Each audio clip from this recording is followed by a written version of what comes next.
Kira-kira 2 hari yang lalu saya dengan Robi itu diskusi dengan beberapa saudara. Kira-kira tema apa ya untuk kita belajar hari ini. Nah, sampai pada suatu diskusi, kenapa ya Koden? Robi bilang masih sulit meyakinkan orang, ya. Bahkan ada hamba Tuhan, ada anak pendeta, masih konsepnya itu uang dan uang, materi. Ya memang sedih juga. Nah, ngomong-ngomong akhirnya muncullah tema ini. Wah, puji Tuhan dari Jerman juga gabung, Pak Dr. Stefanus, ya. Muncullah tema ini. Kita harus memilih. Kenapa kalau harus memilih? Ya karena nggak bisa dipilih, nggak bisa diambil semuanya. Maka itu harus memilih. Nah, pilihannya cuma 1 di antara 2. Sebetulnya kalau milih 1 di antara 2 itu kan nggak sulit. Karena cuma antara yang ini dan atau yang itu. Kalau milih di antara 10, nah itu sulit. Milih di antara 100, wah itu sulit. Tapi kalau milih 2 di antara 1 atau 1 di antara 2. Pokoknya cuma 2 lah. Kita suruh milih salah 1. Kan gak sulit, saudara. Tapi yang dihadapkan kepada kita oleh Tuhan Yesus. Dengar ya, pilihan ini yang mengajukan itu Tuhan Yesus. Tolong perhatikan. Bukan pendeta A, bukan pendeta B. Bukan setan A atau setan B. Bukan. Tapi Tuhan Yesus yang berkata, milih aku sebagai Tuhan atau uang sebagai Tuhanmu. Ingat loh, Matius 6:24. Yang ngomong itu Tuhan Yesus, bukan siapa-siapa. Nah, masalahnya, dengar ya, mengapa Tuhan Yesus memberi pilihan 1 di antara 2? Saudara, ini penting sekali.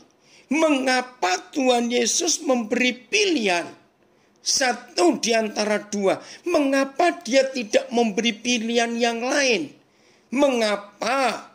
Lagi sekali yang belum tahu, silakan baca. Matius 6:24. Sesungguhnya aku berkata kepadamu, kamu tidak bisa mengabdi kepada 2 Tuhan. Perhatikan, nggak bisa mengabdi kepada 2 Tuhan. Kalau kamu mengabdi pada 2 Tuhan, kamu pasti akan setia pada yang seorang dan tidak setia pada yang lain. Siapa 2 Tuhan itu? Lagi sekali yang bicara Tuhan Yesus. Aku dan uang. Tolong saudara perhatikan. Pilihan ini Tuhan Yesus yang mengajukan. Bukan pendeta AB, bukan setan AB, bukan presiden ini, presiden itu. Tuhan Yesus. Nah, yang kita perlu perhatikan, mengapa Tuhan Yesus memberitahu saudara dan saya bahwa di dunia ini hanya ada 2 Tuhan. Saudara, Tuhan Yesus enggak berkata yang satu lebih tinggi, satu lebih rendah. Enggak loh saudara. Menurut Matius 6:24 ini, posisi Tuhan Yesus dengan posisi Mamon itu sejajar. Tolong perhatikan. Wih, ngeri. Tuhan Yesus tidak berkata dia lebih tinggi dari uang. Tidak loh. Dia mengajar kita untuk kita memilih. Ada 2 Tuhan di dunia ini. Yesus dan uang. Bahkan saudara baca perjanjian terjemahan baru. Seorang. Ini yang buat saya kaget dan syok. Jadi uang itu bukan benda. bukan barang mati, tapi seorang. Tolong ya, perhatikan, ini berbahaya dan ini ngeri. Uang itu seorang. Maka itu Tuhan Yesus berkata, kalau kamu milih dua-dua, pasti kamu akan lebih setia pada yang seorang, dan kamu akan membenci yang seorang lagi. Seorang. Tolong catat. Person. Orang Belanda bilang persoonlijk. Pribadi. Uang itu pribadi. Aduh, ngeri sekali. Kalau yang ngomong orang lain bukan Tuhan Yesus, saya juga enggak pusing. Tapi karena yang memberitahu dua Tuhan ini adalah Tuhan Yesus. Dan saya ulangi lagi, posisi dua Tuhan ini sejajar. Enggak ada yang lebih tinggi, enggak ada yang lebih rendah. Catat saudara, ini mengerikan. Dan yang memberitahu kita itu Tuhan Yesus. Nah, sudah ya, sekarang pilihan ada di tangan masing-masing kita. Tuhan Yesus berkata nggak bisa. Nah, begini. Ini ada penjelasan dari anak saya. Aduh, pakai bahasa huruf-huruf Yunani lagi. Oke, saya bacakan ya. Strong Concordance. Jadi kamus Alkitab yang terkenal di dunia itu karangan Strongs. Ya. Mamones. Itu bahasa Yunaninya. Riches. Artinya kekayaan. Original word. Nah, jadi ini kata aslinya, huruf aslinya. Bacanya apa saya nggak tahu. Parts of speech. Noun. Ya, benda. Maskulin. Translation. Mamones. Phonetic spelling. Ya, mamones. Betul. Aramiknya riches, money. Possession. Oke, terima kasih Rick. Jadi ingat loh, ini person. Jangan lupa. Wih, ini luar biasa saudara. Saya mau yakinkan setiap kita. Khususnya para pendeta yang masih mata duitan. Dengar ini. Khususnya rekan-rekan saya pengkhotbah-pengkhotbah. Yang masih terus mengkhotbahkan. Duit, sukses, kaya, berhasil, punya mobil mewah, punya rumah ini. Aduh, stop. Nah, saya hubungkan Matius 6 ayat 24 dengan firman Tuhan yang paling menakutkan. Buat saya takut. Mengapa Tuhan Yesus memberitahu kita yang susah masuk surga bukan pezina, bukan pembunuh, bukan pemabok, bukan perampok. Tapi yang susah masuk surga, jangan pura-pura lupa loh. Orang kaya. Ini ngeri saudara. Bukan berarti kita nggak boleh kaya. Bukan, maaf. Saya diberkati Tuhan. Dalam tanda kutip, saya kaya. Bayangkan saya bisa nyekolahkan ratusan anak. Yang S1 saja sudah hampir 500 orang saya luluskan. Sejak tahun 81. Yang terakhir lulus master. Februari yang lalu. Itu master yang ke-53. Saya luluskan. Dan bukan teologi. Sekuler. Saya meluluskan 6 doktor S3. Saya meluluskan 14 dokter umum. 2 spesialis. Maaf, saya cuma cerita. Saya sangat diberkati. Tapi tidak saya simpan. Tidak saya wujud nyatakan dengan barang-barang branded atau bermerek. Tidak. Saudara bayangkan. Yang belum tahu supaya tahu. Sampai hari ini. Saya nggak punya mobil pribadi. Keren ya. Padahal saya beli bisa. Maaf. Mengapa? Selama saya masih bisa pakai kendaraan umum. Saya akan pakai tetap kendaraan umum. sambil saya belajar untuk menginjil bersaksi di angkot, di taksi, di Grab. Itu kesempatan. Maka itu yang pantat mobilan, waduh, untuk yang punya showroom mobil saya harus minta maaf ini ya, kalau saya ngomong ini. Yang pantat mobilan bertobat. Karena betapa kayanya kita, mobil terakhir yang kita naiki tetap mobil jenazah. Setuju tidak saya ngomong ini? Saudara, maka itu kalau Tuhan Yesus berkata yang susah masuk surga itu orang kaya, bukan berarti kita nggak boleh kaya, boleh. Tapi kaya untuk menjadi berkat, bukan kaya untuk diri sendiri. Ini ada pendeta dari Taiwan ini. Max, batik bermerek apa? Awas kamu ya. Faith itu Faith ada Max.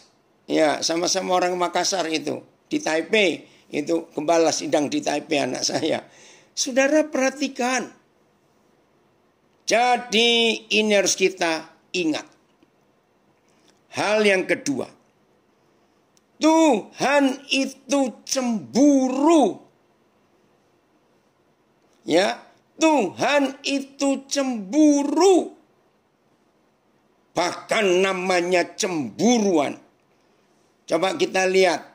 Keluaran 34 ayat 14. Wih, itu ngeri. Salah satu nama Papa kita. Ya, Keluaran 34 ayat 14. Salah satu namanya menakutkan. Udahan, Keluaran 34. Ya. Sebab janganlah engkau sujud menyembah kepada Tuhan lain. Karena Yahweh yang namanya cemburuan adalah Tuhan yang cemburu. Saudara, sebego-begonya seorang papa, maaf saya berkata itu, nggak mungkin kalau punya anak, istri melahirkan, terus kasih nama cemburuan. Mana ada? Tapi papa di surga, di antara sekian banyak namanya, salah satu yang paling ngeri, cemburuan. Maka itu kalau Tuhan Yesus berkata, saingannya itu uang.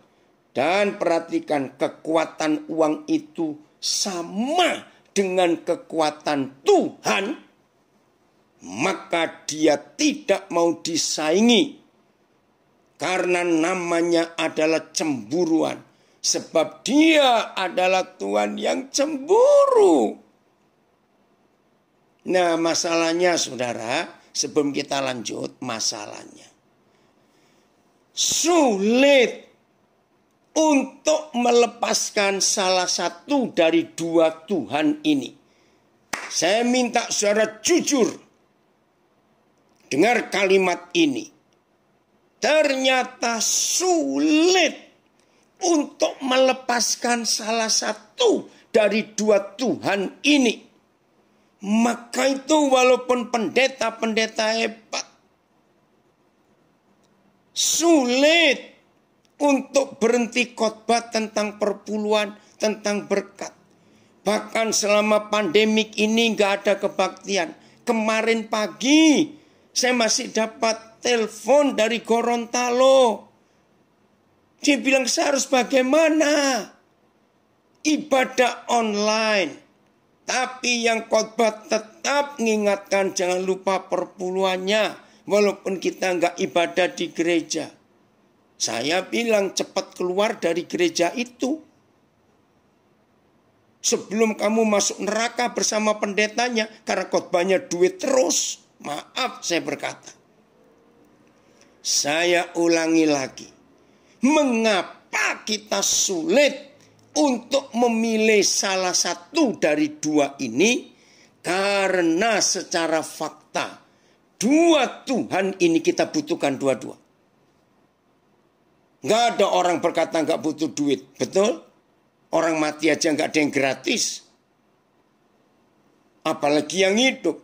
Tapi untuk bisa, ya, untuk bisa memilih salah satu, bukan dua-dua. Ya, saya nggak bohong, saya butuh uang dalam hidup untuk pelayanan. Tapi uang bukan segala-galanya. Saya tetap Yesus Tuhan itu.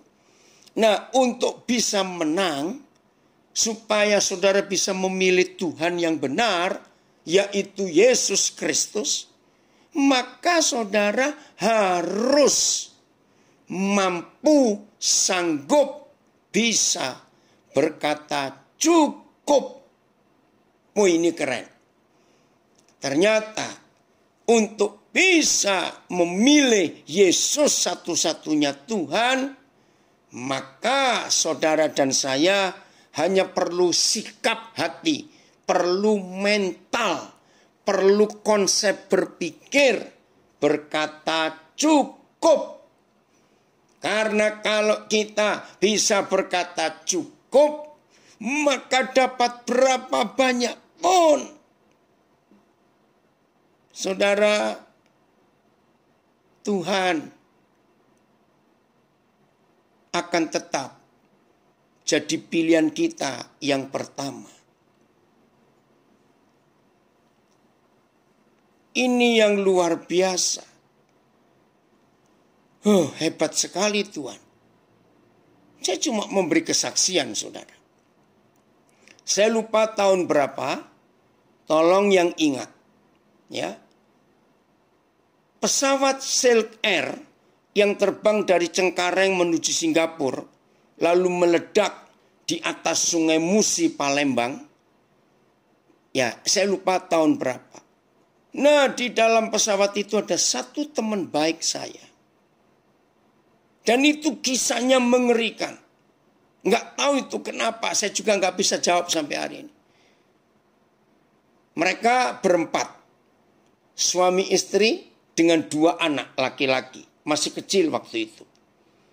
Mereka sudah check-in, saudara, sampai di Cengkareng. Tiba-tiba suami ini ngotot. Nggak usah kalian pulang aja. Nyusul besok. Saya nggak tahu urusan apa, saya tidak tahu. Nah, si istri bingung. Ya mungkin ada sesuatu sehingga istrinya terima. Oh, 19 Desember 97. Baik ya. Istrinya terima. Pulanglah mereka bertiga. Saudara belum sampai rumah, dengar berita pesawat itu meledak. Boy, saya ditelepon istri sampai nangis. Aduh Tuhan, saya mesti buat apa? Saya baik dengan mereka. Ringkas cerita, kira-kira 3 tahun kemudian. 3 tahun kemudian. Urusan korban, lalu istrinya telepon saya. Koden, dia sebut nama suaminya. Walaupun nggak ada gunanya kami terima uang sebanyak ini dari Silk Air. Tapi kami ingin memberkati pelayanan Koden di Papua. Saya bilang, apa enggak kamu perlukan untuk anakmu 2 orang itu enggak ada papanya? Enggak. Saya sudah memutuskan. Karena suami saya sangat mengasihi Koden, sangat mengasihi Papua. Dan biar ini sebagai tanda kami mengasihi. Saudara, yang buat saya kaget. Saya bilang, aduh untuk terima uang itu Koden itu di Nabire. Koden suruh serahkan anak Koden di bendahara ya, yang di Jakarta. Koden jangan. Ini uang besar. Saya itu nggak bayangkan sebesar apa. Karena didesak saudara, ya saya tanya. Sebesar apa? Kok harus Koden yang terima? Saudara ingat tuh. Itu masih masa Krismon. Dia bilang, kami akan bagi untuk Nabire 100.000 US dollar. Wih, istri saya kaget, saya juga kaget. Lah, itu berapa? 1 miliar lebih waktu itu. Saya betul-betul syok, saudara. Nggak pernah seumur-umur saya terima uang sebanyak itu. Bahkan sampai hari ini. Tapi saya tetap berkata, nggak bisa datang. Karena keadaan saya lupa karena apa waktu itu saya lupa. Akhirnya dia setuju. Bendahara kami anak saya di Jakarta yang menerima. Dia pun kaget, dia takut terima uang sebanyak itu. Nah, peraturan dari Silk Air, saya nggak tahu, harus buka satu bank yang ada hubungan dengan mereka. Nah, lebih-lebih lagi, saya nggak bisa ngurus bank ini. Akhirnya disetujui anak saya yang buka bank dan atas nama dia. Saudara, di sini dia ini belajar. Loh, kok Den percaya betul? Percaya. Sudah sekian tahun kok sama-sama pelayanan. Saudara dengar. Itu kesaksian saya itu, buat saya uang itu ya uang. Maupun berapa besar. Saudara, akhirnya dibuka atas nama anak saya. Dan anak saya, bendahara itu kaget, saudara. Dia masih simpan buktinya.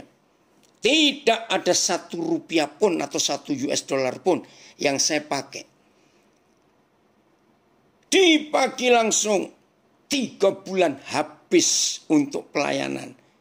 Dan anak saya memberi kesaksian di banyak orang. Padahal itu papa yang terima. Dan dia punya hak untuk pakai. Enggak. Saya bersyukur punya istri. Ini orang Surabaya bilang, enggak kemaruk. Nah, yang enggak ngerti kemaruk, sulit cari kamusnya. Enggak ada. Enggak serakah. Enggak rakus. Sampai hari ini istri saya itu enggak tanya. Itu jadi apa saja. Enggak tanya. Sampai hari ini. Kami berdua bisa berkata cukup. Saudara, ini sungguh-sungguh kesaksian yang luar biasa. Maka itu, kalau di antara kita semua mendengar kebenaran ini, dan saudara memutuskan, aku hanya milih Tuhan Yesus. Aku enggak milih Mamon. Percayalah, kita akan cepat masuk surga. Maaf. Iya toh, karena nggak ada yang berat. Maka itu harus ingat. Yang susah masuk surga itu orang kaya. Dengan kata lain, orang kaya yang pelit nggak mau berbagi, itu cepat masuk neraka. Maaf saya bilang. Nah, kalau susah masuk surga, karena nanti gampang masuk neraka. Nah, ini loh. Siap nggak? Saudara bisa berkata cukup atas hidup ini. Cukup. Jadi uang 100.000 US itu saya tuh gak pernah lihat barangnya sama sekali. Waduh, itu luar biasa. Maka itu saudara, saya mau katakan kalimat ini. Seneng gak sih hidup kita ini bisa membuat setan jengkel, sakit kepala, mangkel, gedro-gedro. Nah, ini gedro-gedro lagi itu bahasa Surabaya, itu Indonesia. Seneng gak sih kita membuat setan sakit hati?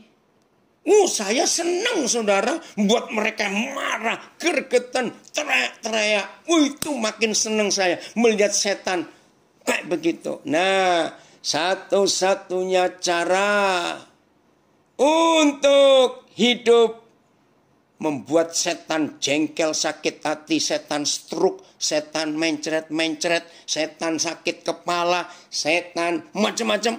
Cuma satu. Jangan cinta uang. Setannya sakit hati nanti. Karena kalau dibalik, begitu kita cinta uang, maka Tuhan yang sedih dan sakit hati. Betul tidak, saudara? Gampang sekali. Kita perlu uang. Hari-hari ini, saudara, saya sedang berjuang untuk beli rumah satu di Singkawang. Sebab rumah yang pertama saya beli berapa tahun yang lalu sudah nggak cukup.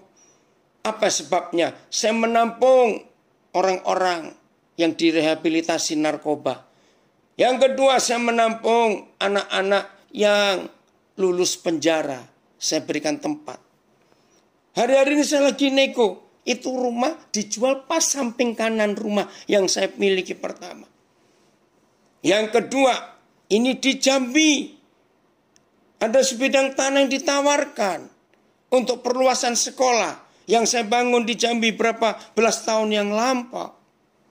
Saya lagi mikir. Nah, jadi saya ini butuh uang. Tapi saya nggak cinta uang. Sebab uang yang saya punya, saya terus bagi-bagikan pakai untuk pekerjaan Tuhan. Kan begitu model orang cinta. Ya. Kalau cinta kan disayang-sayang, dipeluk-peluk. Loh, betul tidak? Kalau nggak sayang, buang-buang saja. Nah, ayo, siapa yang kamu buang? Nggak bisa, siapa yang saudara simpan? Nggak bisa nyimpan Yesus dan nyimpan uang barengan. Nggak bisa loh, harus milih. Ya, maka itu saya buang-buang uang. Saya nggak cinta dia. Makasih Rio, Papa senang kamu gabung. Ini anak saya yang pengacara hebat. Ikut bergabung. Rio pantau.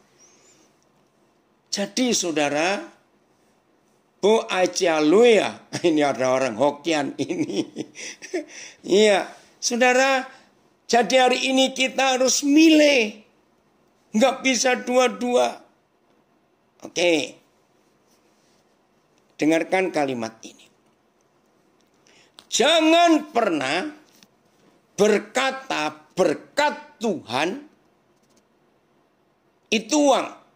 Itu salah besar. Salah besar. Saya mau katakan kepada saudara. Yang disebut berkat Tuhan. Saya ulangi.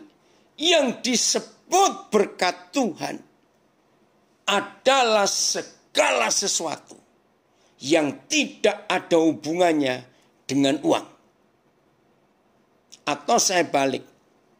Segala sesuatu yang masih ada hubungannya dengan uang. Segala sesuatu yang masih bisa dibeli dengan uang. Segala sesuatu yang masih bisa ditukar dengan uang. Justru itu bukan berkat Tuhan. Henry, semok nako. Nah, ini anak saya, dia pendeta, dia penterjemah bahasa Mandarin. Yang baru nulis Mandarin. Nak, tolong nak, terjemahkan bahasa Indonesianya. Ya, supaya kita bisa belajar. Ya, Henry, ya, dia besar di Taipei. Max, ada Henry itu. Ada Max lagi yang dari Taipei. Ya. Apa terjemahnya? Oke, kita tunggu ya. Henry menerjemahkan tulisan bahasa Mandarin itu. Nah, jadi saudara, kalau kita mau betul-betul hidup dalam kebenaran ini, pasti kita nggak akan kekurangan. Jadi begitu cara kita hidup. Yang kita sayang, yang kita simpan. Yang kita nggak sayang, ya kita bagi-bagi aja. Ambil saja. Kamu mau apa? Oh, ini dia. Terima kasih, Hen. Terjemahnya saya coba baca ya. Bahasa Mandarin. Butuh uang tapi tidak cinta uang. Terjemahnya. Betul. Berkat Tuhan adalah segala sesuatu yang tidak berhubungan dengan uang. Tolong catat.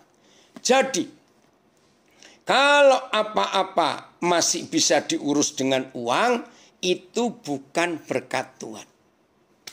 Maka itu ada pepatah. Nggak tahu yang buat siapa. Ini seberapa puluh tahun yang lalu. What money can buy. Ya, apa yang bisa dibeli dengan uang. Dan tulisan itu betul. Uang bisa beli buku-buku yang mahal. Tapi uang nggak bisa beli kepandaian. Intelektual nggak bisa. Uang bisa beli vitamin suplemen yang mahal-mahal. Tapi uang tidak bisa beli kesehatan. Uang bisa beli ranjang tempat tidur yang mahal. Tapi uang nggak bisa beli tidur yang nyenyak. Uang bisa beli alat-alat hiburan yang canggih. Silakan orang-orang kaya punya home theater, punya ruangan khusus untuk karaoke. Wih, canggih sekali, silakan. Tapi uang nggak bisa beli bahagia dan sukacita. Yang lain teruskan sendiri. Apa yang bisa dibeli dengan uang? Maka itu jangan bicara. Oh, orang itu diberkati Tuhan loh. Kok tahu? Itu rumahnya mewah, mobilnya luar biasa. Bukan. Itu karena jeripayanya dan karena dia rajin atau karena dia dapat warisan. Jadi kekayaan itu bukan dari Tuhan. Ini yang kita harus tahu dalam hidup kita. Saudara, jelas ya? Nah, sekarang kita pilih. Mau yang bagaimana? Nah, di dalam perjanjian baru, Tuhan Yesus sering berkata, uang itu digambarkan dunia. Dunia ini. Coba kita lihat sekarang. 1 Yohanes 2, 15 sampai 17. Ya, 1 Yohanes 2, 15 sampai 17. Ini kita harus perlu ya. Nah, ada yang tanya, kalau gitu uang persembahan di gereja untuk apa? Apa sesuai dengan firman Tuhan? Untuk pelayanan. Bayar listrik gereja, ya bayar ini, bayar itu. Itu tujuannya. Jadi nggak boleh dipegang oleh pendetanya atau istri pendetanya. Itu dipakai untuk keperluan jemaat itu. Ke gereja itu, ya perawatan gereja, bayar ini, bayar itu. Oke, 1 Yohanes 2, 15 sampai 17. Baik, saya akan baca. Janganlah kamu mengasihi dunia. Nah, itu bicara uang, pasti ya. Dan apa yang ada di dalam dunia ini, di dalam uang itu. Jikalau orang mengasihi dunia, maka kasih kepada Bapa tidak ada di dalam orang itu. Nah, ini penjelasan dari Matius 6:24. Waduh, ini luar biasa. Saya ulangi, janganlah kamu mengasihi dunia dan apa yang ada di dalamnya. Ya, jikalau orang mengasihi dunia, mengasihi uang, mengasihi semua yang ada dalam dunia, maka kasih kepada Bapa tidak ada di dalam orang itu. Maka itu Tuhan Yesus berkata, kamu harus milih. Kamu harus milih. Mengasihi aku atau mengasihi mamon. Nggak bisa dua-duanya. Karena yang mengasihi mamon justru nggak bisa mengasihi Bapa. Itu ayat 15. Ayat 16.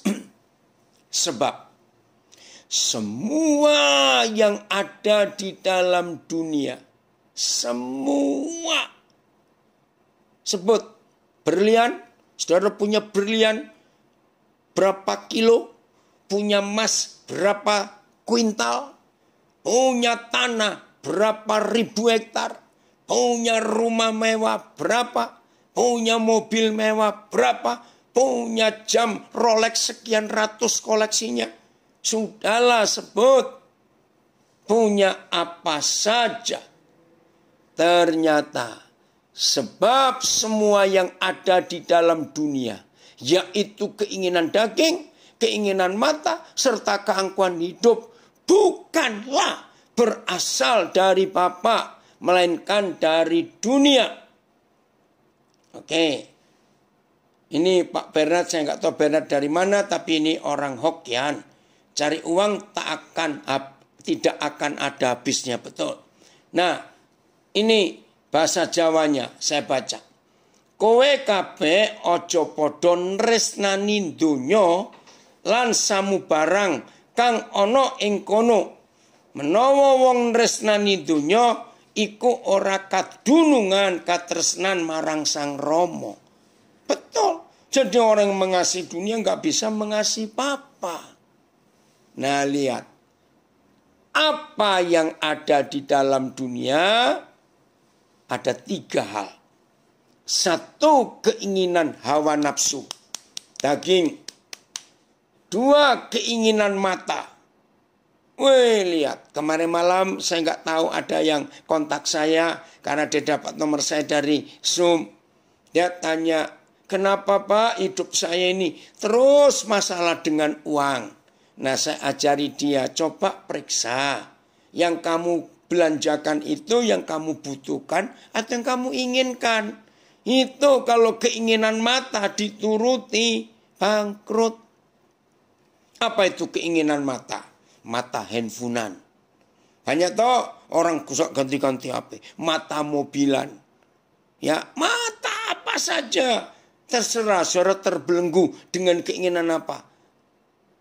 Barang-barang bermerek yang branded. Aduh, tiap kali dapat iklan. Kalau nggak beli rasanya bagaimana. Serta keangkuhan hidup. Merasa dirinya nggak akan enak kalau nggak pakai merek ini, merek itu. Maaf. Nah, ayat 17 ini mengerikan. Sebab semua yang ada di dalam dunia. Maaf, ayat 17. Dan dunia ini sedang lenyap. Saudara perhatikan kata kerjanya. Present continuous tense. Sedang. Dan dunia ini sedang lenyap. Belum lenyap loh saudara, belum. Sedang dalam proses lenyap. Berarti kita tidak merasa. Dan dunia ini sedang lenyap dengan keinginannya. Kalau kita mengasihi dunia, maka begitu dunia ini lenyap, maka orang itu otomatis ikut lenyap bersama dunia ini. Tetapi orang yang melakukan kehendak Tuhan tetap hidup untuk selama-lamanya. Wih, luar biasa ini. Oke, saya baca.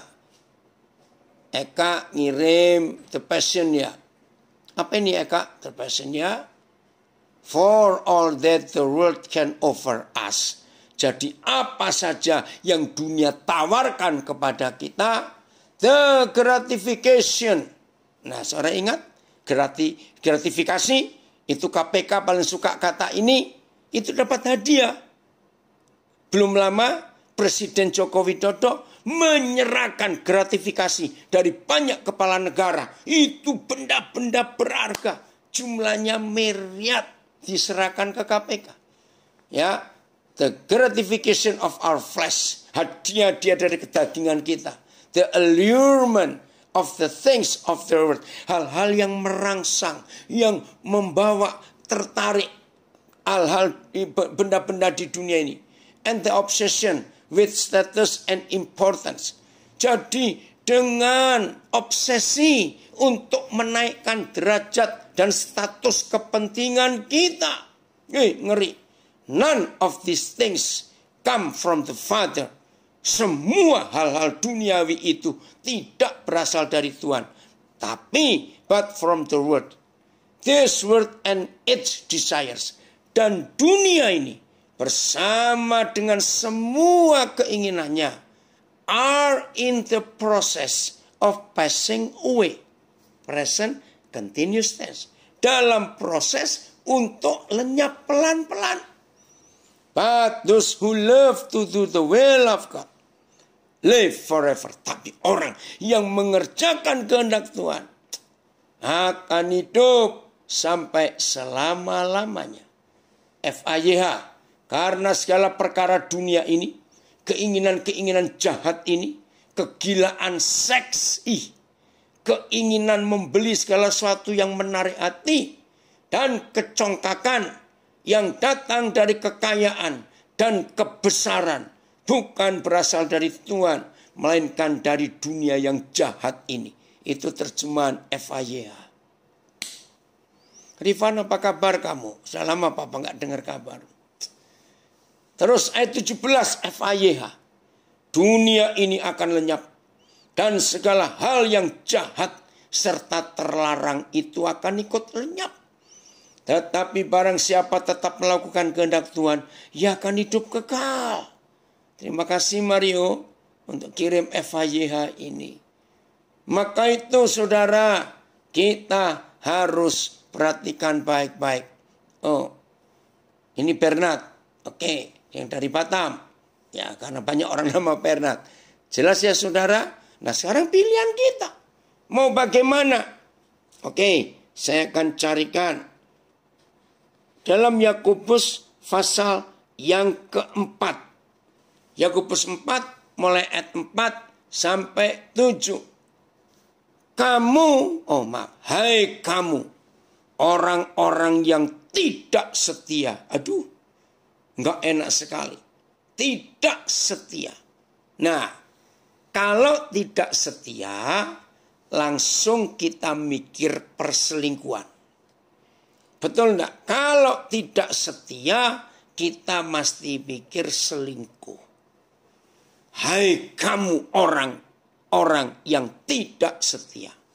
Tidak setia kepada siapa? Kembali ke Matius 6 ayat 24. Hanya ada 2 Tuhan di dunia ini. Saudara mau pilih yang mana? Enggak bisa 2.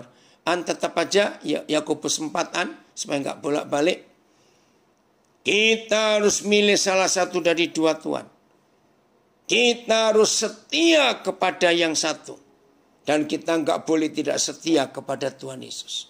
Siapa itu orang-orang yang tidak setia? Hai kamu orang-orang yang tidak setia. Tidakkah kamu tahu bahwa persahabatan dengan dunia saya langsung ganti. Hai kamu orang-orang yang tidak setia. Tidakkah kamu tahu bahwa persahabatanmu dengan uang adalah permusuhan dengan Tuhan. Wih, ngeri lu saudara. Bersahabat dengan mamon itu langsung jadi musuh Tuhan. Hebat sekali. Jadi barang siapa hendak menjadi sahabat uang, ia menjadikan dirinya musuh Tuhan. Ngeri sekali.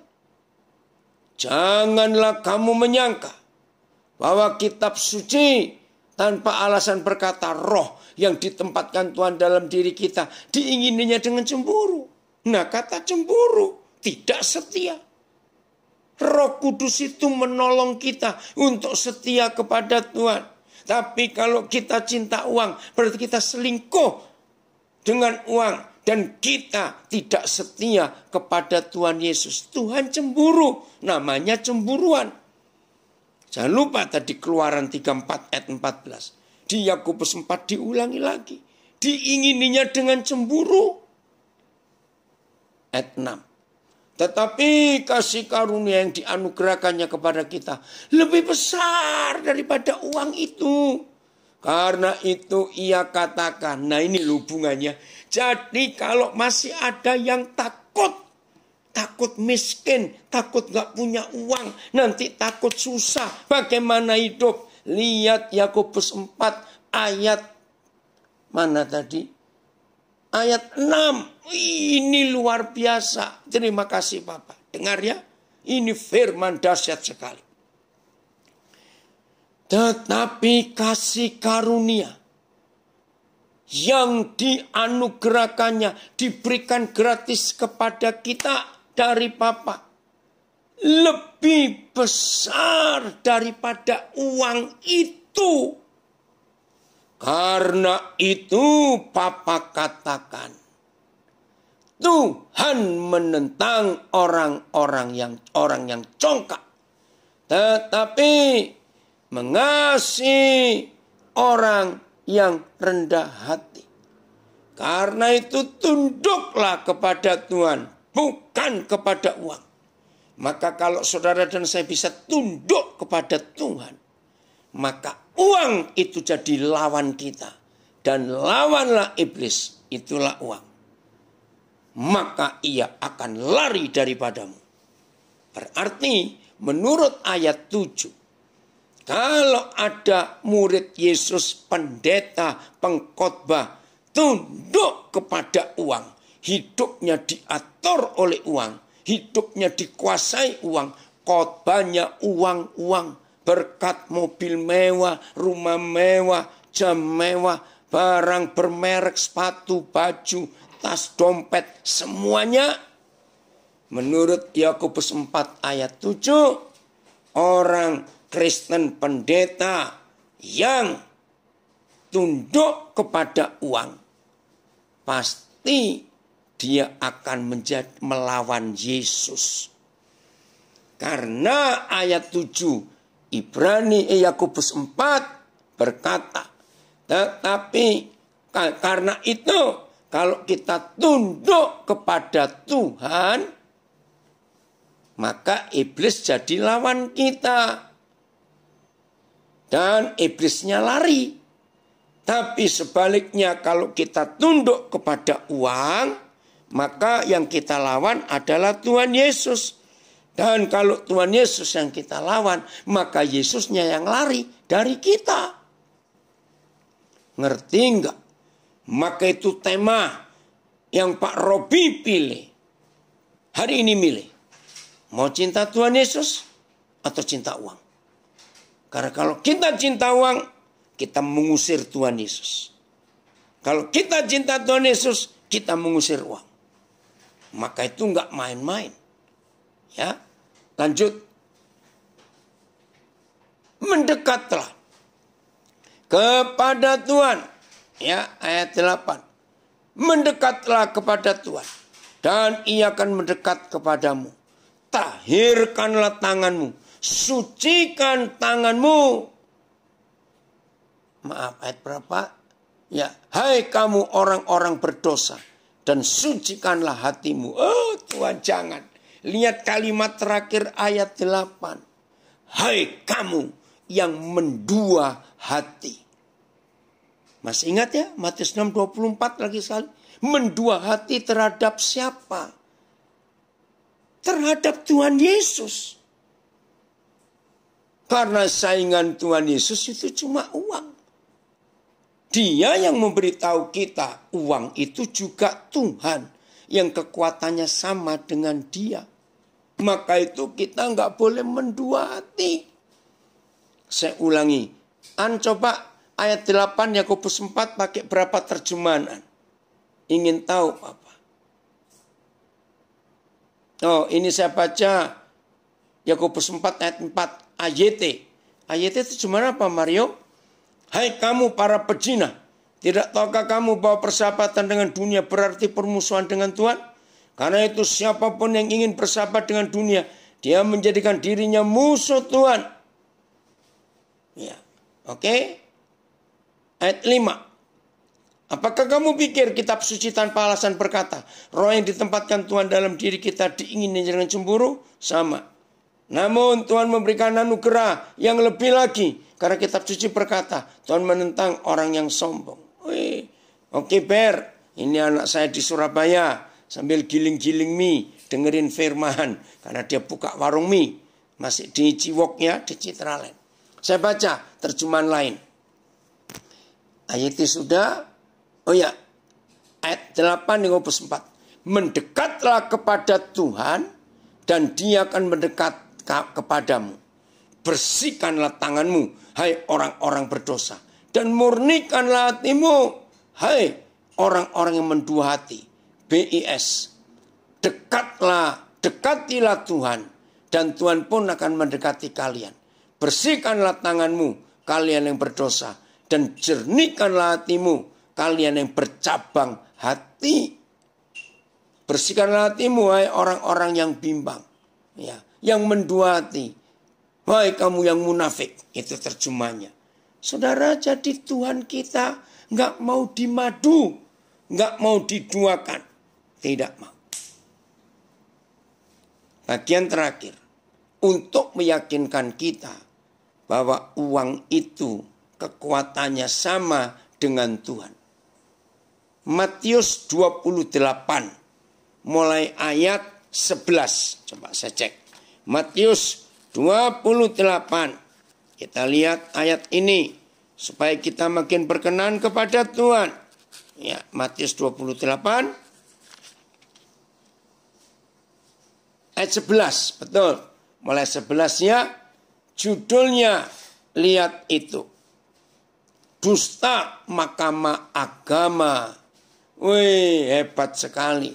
Lihat ayat 11. Ketika mereka di tengah jalan, datanglah beberapa orang dari penjaga. Ini penjaga kubur Yesus. Tentara-tentara Romawi. Ya, penjaga kubur Yesus. Saya ulangi, datanglah beberapa orang dari penjaga kubur Yesus itu ke kota. Dan memberitahukan segala sesuatu yang terjadi itu kepada imam-imam kepala. Jadi mereka memberitahu.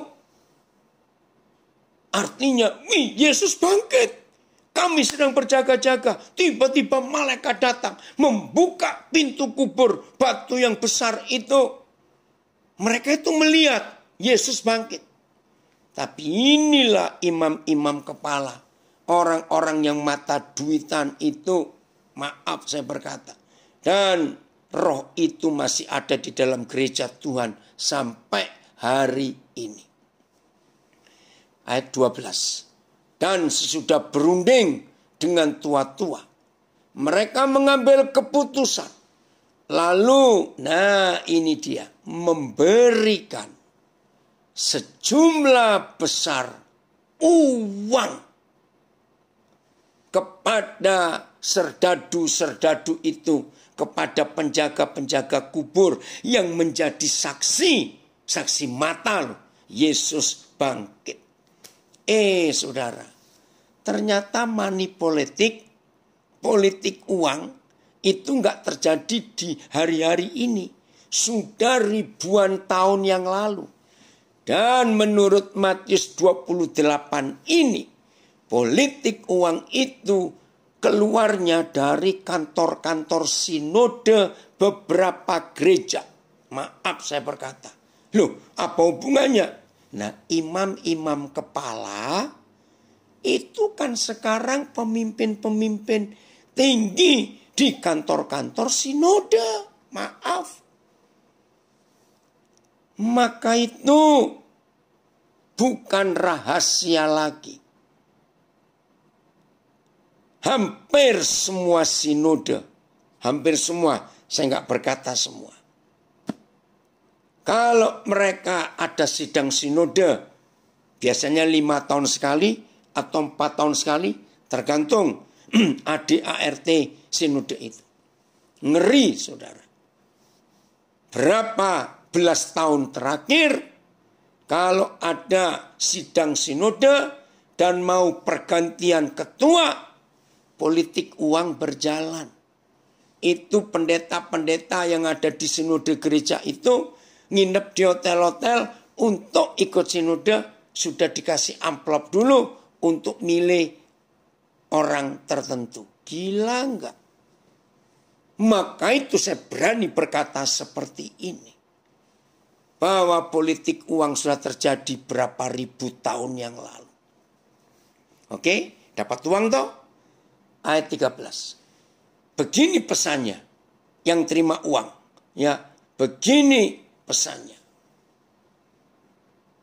Oke. Dan berkata, kamu harus mengatakan bahwa murid-muridnya datang malam-malam dan mencuri mayatnya ketika kamu sedang tidur. Jahatnya politik uang itu. Dan apabila hal itu kedengaran oleh wali negeri, oleh pemimpin mereka, jenderal mereka, bisa Pilatus, bisa Herodes, kami akan berbicara dengan dia sehingga kamu tidak beroleh kesulitan apa-apa. Menakutkan. Mereka menerima uang itu dan berbuat seperti yang dipesankan kepada mereka. Ini loh, uang itu sama dengan Tuhan. Saya menemukan di ayat 15 Matius 28. Mereka menerima uang itu dan berbuat seperti yang dipesankan kepada mereka. Dan cerita ini, cerita apa? Tuhan Yesus nggak bangkit, tapi mayatnya dicuri murid-muridnya waktu kalian tidur. Cerita ini tersiar di antara orang Yahudi. Nggak cuma orang Yahudi, seberapa orang Islam pun percaya. Cerita ini tersiar di antara orang Yahudi sampai sekarang ini. Kalau 10 tahun lagi kita baca firman ini, maka sampai 10 tahun yang akan datang pun orang Yahudi masih percaya kepada politik uang ini. Kalau kita masih hidup, Yesus belum datang, sampai 50 tahun yang akan datang, maka cerita kebohongan gara-gara kekuatan uang itu tetap sama. Maka itu sampai hari ini tidak sedikit orang-orang Yahudi yang percaya Yesus tidak bangkit, tapi dicuri mayatnya malam-malam. Gara-gara imam-imam kepala memakai kekuatan uang. Nah, saya menemukan rahasia ini. Tolong nanti cari di Perjanjian Lama, ya. Tolong cari di Perjanjian Lama. Semua, perhatikan, yang dikerjakan Papa di Perjanjian Lama, semua selalu ada akhiran kalimat ini. Dan hal itu ada sampai hari ini. Ngerti nggak maksud saya? Saya beri contoh cepat. Tembok Yeriko roboh. Dikatakan sampai hari ini. Nggak ada orang bisa membangun lagi reruntuhannya. Sampai hari ini. Mata air di Yeriko yang beracun. Sehingga banyak ibu mengandung keguguran. Banyak orang nggak sehat minum air itu. Nabi Elia atau Elia saya lupa. Mentahirkan, menyucikan mata air itu. Dan jadi kudus. Jadi bersih. Sampai hari ini. Rakyat masyarakat Yeriko minum air itu. Yang dikuduskan oleh Nabi Elia berapa ribu tahun yang lalu. Ada sampai hari ini. Dan banyak lagi tulisan. Yang terjadi sampai hari ini. Yang dibuat oleh Tuhan. Nah sekarang begini. Menurut Matius 28 ayat 15. Kalau yang Papa di surga kerjakan. Dan itu ada sampai sekarang ini. Ternyata yang uang kerjakan. Juga hasilnya ada sampai hari ini. Ngerti nggak maksud saya? Ini kalau pakai rumus matematika. Berarti kekuatan Tuhan dan uang itu sejajar. Karena yang Tuhan kerjakan ada sampai hari ini. Yang uang kerjakan juga ada sampai hari ini. Ngeri saudara. Maka itu saya harap mulai hari ini. Ya. Tidak ada seorang pun di antara kita. Yang menjadi munafik. Mempunyai dua Tuhan di hidupnya. Maaf, jangan ada yang tersinggung. Kalau masih ada yang bingung, saya beri ilustrasi yang terakhir. Maaf ya, untuk merenungkan Matius 6:24, kita harus milih, ya, lagi sekali. Dan saya harap setelah ilustrasi ini saya sampaikan, nggak usah berdebat. Ya, ini cuma ilustrasi. Mau terima baik, nggak terima juga tidak apa-apa. Ini hanya konsep pemikiran. Begini, satu hari ada orang miskin, sakit, betul-betul menderita. Dia ke dokter. Bersamaan dengan orang si miskin ini, ada orang kaya yang sakit juga. Kebetulan ke dokter yang sama. Didiagnosa, ternyata dokter bilang nggak cukup periksa darah, tapi perlu biopsi. Perlu biopsi. Nah, kalau saya dengar kata biopsi, kanker ini. Maka dokter berkata, coba kembali seminggu yang akan datang. Baliklah si miskin dan si kaya. Dengan sedih hati dan terpaksa, dokter berkata kepada dua pasien yang gak saling kenal ini. Tapi kebetulan dua-dua murid Tuhan Yesus. Begini hasil biopsi. Dengan berat hati saya berkata, Anda berdua ternyata terlambat. Kanker stadium akhir. Tolong jawab ilustrasi ini. Begitu si miskin dan si kaya mendengar hasil biopsi yang menakutkan. Pertanyaannya, siapa di antara dua orang ini yang langsung berharap Tuhan, berdoa, mohon pertolongan Tuhan, serius? Salah, bukan si kaya, Pak Filipus. Yang miskin. Betul tidak? Karena yang kaya nggak perlu berharap Tuhan. Duitnya masih ada. Maka si kaya langsung, ayo ke Singapura atau ke Pineng atau kemana. Nah, pertanyaannya, apa dosa berobat ke Singapura? Tidak. Nggak ada larangan. Ini masalahnya, siapa yang bisa utuh, bulat, 100% berharap Tuhan. Ya pasti si miskin. Karena yang kaya langsung berobat. Nggak salah loh, lagi sekali. Jadi inilah fakta. Maaf, lagi sekali maaf. Jangan tersinggung. Kalau ada orang kaya, betul-betul imannya, dia berharap Tuhan. Oh Tuhan, aku percaya mujizatmu. Jadi si kaya nggak ke dokter sama sekali.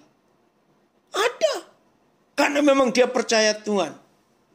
Tapi keluarganya, teman-temannya, pasti kamu ngomong. Pasti ngomong, kamu kok pelit bener. Punya uang kok tidak berobat. Loh, betul tidak? Maaf loh saudara.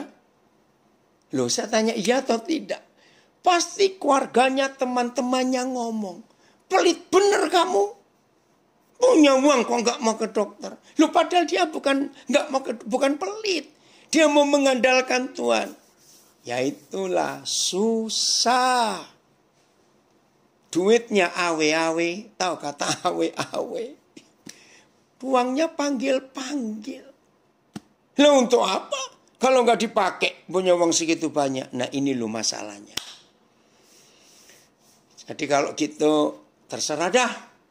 Saya nggak ngajari saudara mau milih yang mana. Masing-masing pribadi. Ayo hari ini kita pilih. Mengasihi Tuhan. Mengandalkan Tuhan. Lebih daripada apapun. Jadi kalau saudara masih ingat. Suatu kali Tuhan Yesus harus loh membayar pajak untuk rumah ibadah. Tapi nggak punya uang, masih ingat ya? Tuhan Yesus bilang, Petrus, saya tolong kamu mancing di danau Galilea. Ikan yang pertama kamu dapat, buka mulutnya. Ada uang. Bukan ikan itu ATM, enggak, lu awas ya. Ya, kebetulan di banyak kepercayaan orang barat, kalau kelihatan kolam, kelihatan air, lempar uang. Itu katanya buang sial. Nah, rupanya ada ikan rakus. Ada orang buang duit, dimakan. Terus dia kelolotan, tahu kata kelolotan, nyangkut. Nah, ikan itu diambil Petrus, ada uangnya. Berarti Tuhan Yesus itu nggak punya duit loh saudara. Maka itu ini cuma intermezzo, guyon. Kalau ada di antara kita malam ini, sekarang ini belajar firman, sedang nggak punya duit, jangan sedih, jangan nangis. Berarti saudara sudah mirip seperti Yesus. Kok nggak ada yang ngamen? Betul. Aduh, luar biasa. Maka itu enak loh.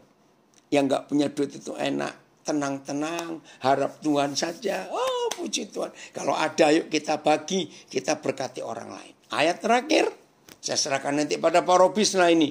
Lukas 16 ayat 9. Inilah satu-satunya ayat yang tertulis di Alkitab yang Tuhan Yesus katakan, uang itu untuk apa?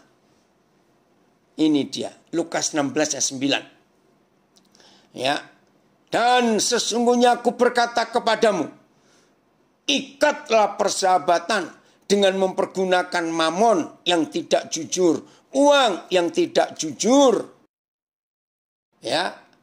Supaya jika uang itu tidak dapat menolong lagi, kamu diterima di dalam kemah abadi. Nah, ini dia. Ya.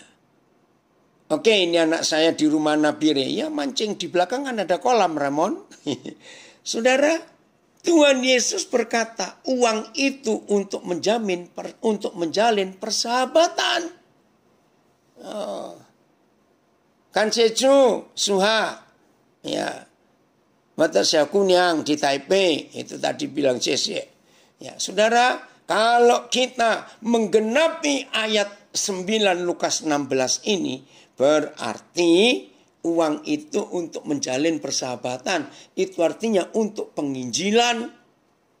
Sehingga suatu hari uang itu nggak bisa menolong kita lagi. Artinya kita mati. Dan selama kita hidup, uang itu untuk penginjilan. Maka waktu kita mati, Tuhan panggil pulang. Kita diterima di kemah abadi. Tapi kalau kita kaya, selama hidup uangnya kita simpan sendiri. Enggak kita pakai untuk penginjilan. Suatu hari kita mati. Ayo apa lawan katanya kemah abadi? Jawab sendiri. Tuhan Yesus memberkati kita semua. Ayo kita jadi pelaku firman ini. Pilih mengasihi Tuhan atau mengasihi uang. Dalam nama Yesus, Tuhan memberkati kita semuanya. Terpujilah Tuhan kalau kita menjadi memilih yang benar. Yesus tetap Tuhan kita satu-satunya sampai